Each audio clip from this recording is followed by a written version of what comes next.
happened to the nightlife in San Francisco? What up, internet world?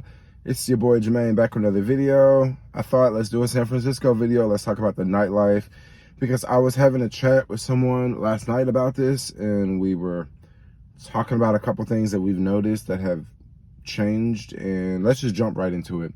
So first off, nightlife in SF, you got Polk Street really popping. You got the Castro district really popping. Marina District popping, North Beach popping, Valencia Street. Okay, there's a bunch of places in the city that are popping, right? Now, right before the pandemic, I remember going to Polk Street. I had a friend that would come up from Santa Barbara, and we would go and hit up Polk Street. And this was when I first moved to the city. This was when I would actually go to Polk Street. Polk Street was always pretty popping. It was definitely a younger crowd there, more of a, I would say more of a like a under 25 age crowd. So when I first moved here, like I was a little bit closer to that age group, but then after that, I kind of didn't really hang out on Polk Street. So whenever my friend would come back in town, we would always like go by Polk Street, right? Because he would remember certain spots we would go to. Oh yeah, this spot was popping, this spot was popping. So my homie was up here recently, and he was like, oh yeah, you wanna go to Polk Street? And I was like, yeah, let's go to Polk Street. We went on to Polk Street on like, this was like a Wednesday night. It was totally dead, okay?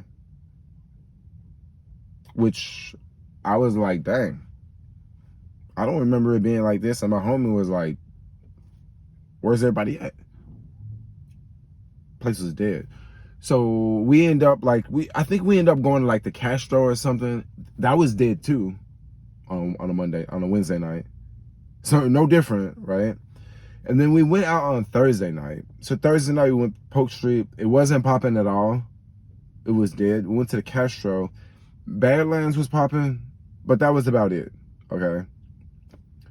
Now, before the pandemic, you had Polk Street. I remember going to Polk Street, and I remember meeting folks. And everyone was from like the East Bay, right? So many people from Walnut Creek.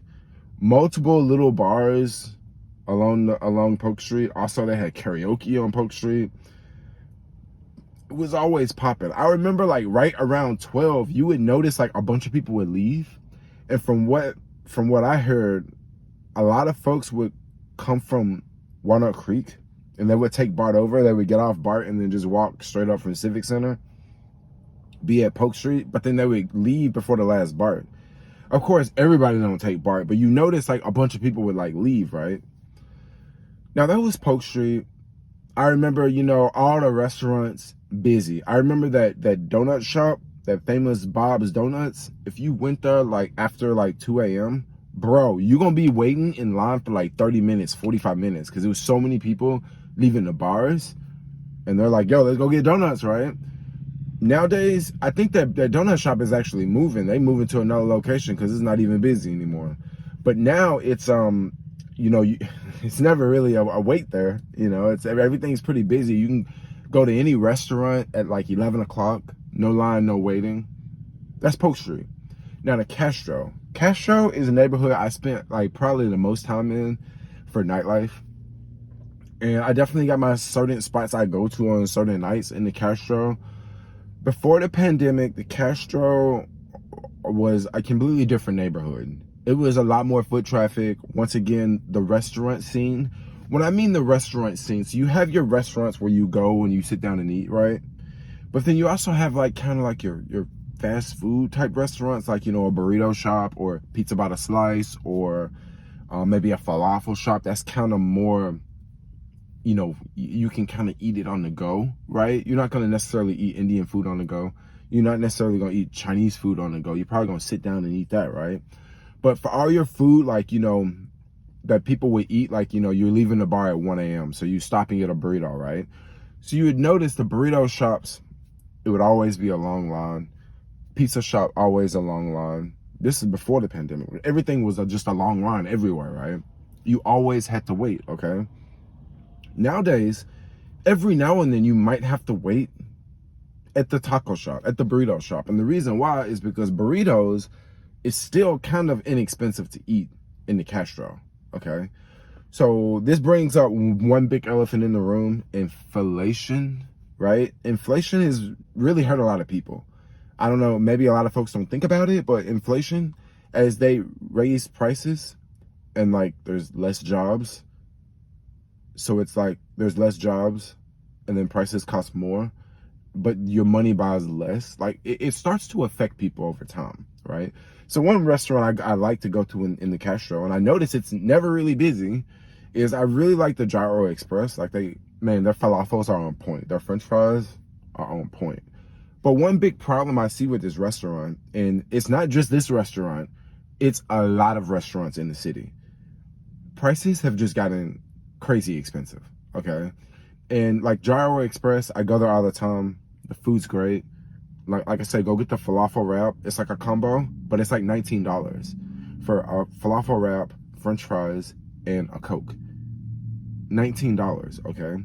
So when I think of spending $19 just for like one meal, I think of like, what other meal could I get that's cheaper than this meal, right? So there's a lot of other options, right? So I could either go to, Panda Express and get the Beyond chicken, 2 sides of that with chow mein, and that'll be like $15. Okay. I go to Chipotle and get a burrito, it'll be like $13. Like I'm thinking of like everything that I can get that's cheaper than this, right? But it's not just me thinking that. I'm pretty sure it's a lot of other people thinking the same thing too, right? Another thing about the Castro that I noticed this before the pandemic, I would go out and I would like go to different bars and I would talk and meet people, right? One thing I would hear people say a lot is, oh, well, I live in East Bay. I live in East Bay, right? Oh, what you doing? Oh, I just got off work. Oh, you just got off work? Yeah, I just got off work. I'm just gonna come to the bar, chill for a little bit, and then I'm gonna go home to the East Bay, right?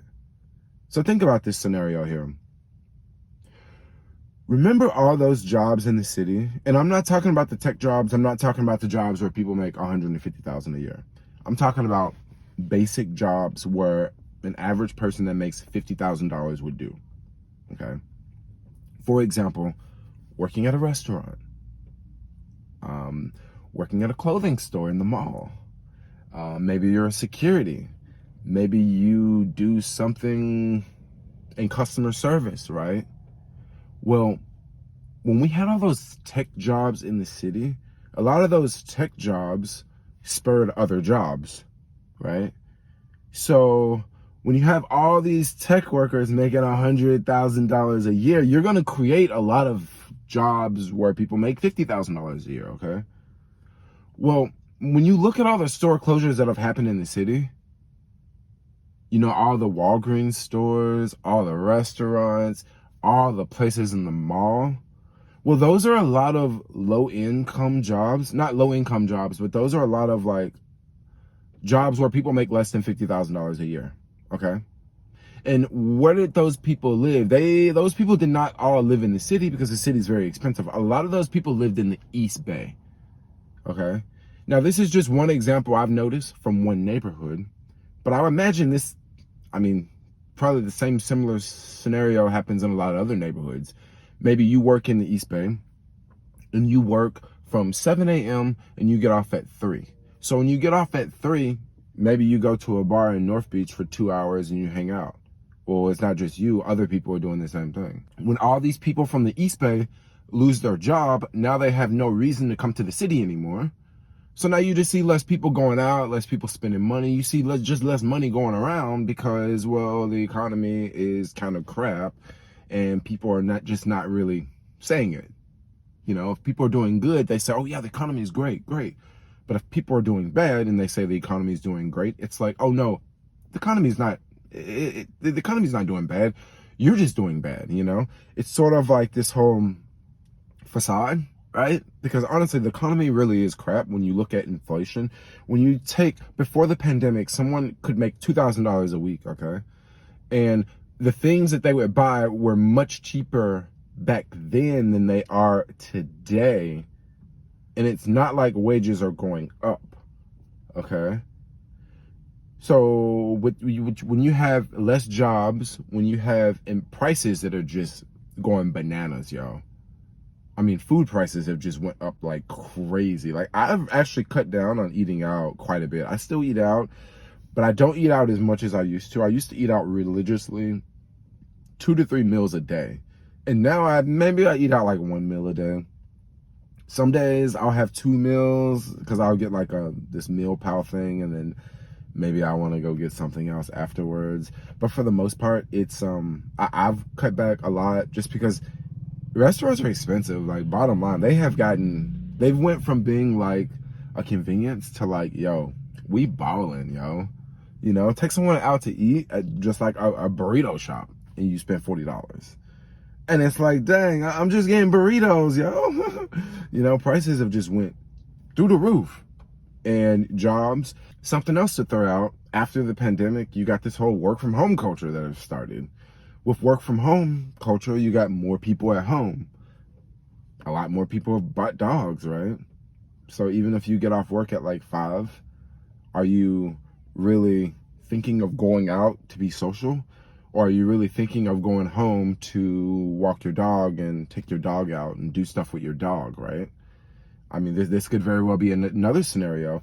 Also, let's look at the whole state of medical marijuana, or marijuana in California now. Marijuana is far more acceptable today. If you go around the city, there are so many more weed shops all throughout the city, almost in every neighborhood. Before the pandemic, it wasn't as many weed shops. They were definitely not in every neighborhood. They're only in certain neighborhoods. But now they're not in every neighborhood, but the amount of neighborhoods that the weed shops are in now is just, I think it's mind blowing. Like, it's everywhere. There's also the scenario that young people just don't drink as much as they used to. And I think this could have a lot to do with it, especially with the weed culture, and especially just young kids don't wanting to go out and drink as much. It also could be apps in communication. I go out quite often, but I usually don't meet the coolest people when I go out. Sometimes I do, but sometimes I don't. A lot of times I'll meet people on apps and I don't even have to go out. You know, I think a lot of folks go out to meet people. A lot of folks go out to drink, to be social, so they can meet people, so they can get laid. But if you can just do that on an app, well, guess what? Now you don't even have to go through the whole process of getting ready to go, taking an Uber all the way out, going out, looking for someone, seeing if they'll talk to you, seeing if they want to, you can just do it all like on your phone, like, when you're sitting at work. You could be meeting someone. And since the pandemic, I mean, when a lot of people have figured out, hey, I can meet someone online, so that could definitely add to it. I don't think it's just one reason why people aren't just going out in the city so much. I think it's multiple reasons.